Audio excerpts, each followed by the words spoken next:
நம்ம கிட்ட இருக்கக்கூடிய கெட்ட குணங்கள் தான் தீய கர்மாவாக என்ன பண்ணுதுன்னா மாறுகிறது.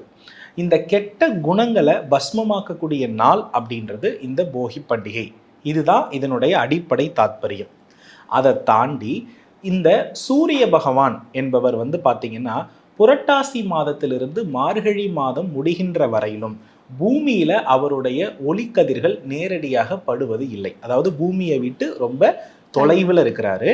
அந்த தொலைவில் இருக்கக்கூடிய சூரிய பகவான் பார்த்தீங்கன்னா பூமியை நெருங்கி வரக்கூடிய காலத்தினுடைய முதல் நாள் தான் இந்த போகி பண்டிகை அப்படின்னு நம்ம இந்த இடத்துல சொல்கிறோம். அப்ப சூரிய பகவானை தான் நோய் எதிர்ப்பு சக்திக்காரகன் அப்படின்னு ஜோதிடத்துல சொல்லுகிறோம்.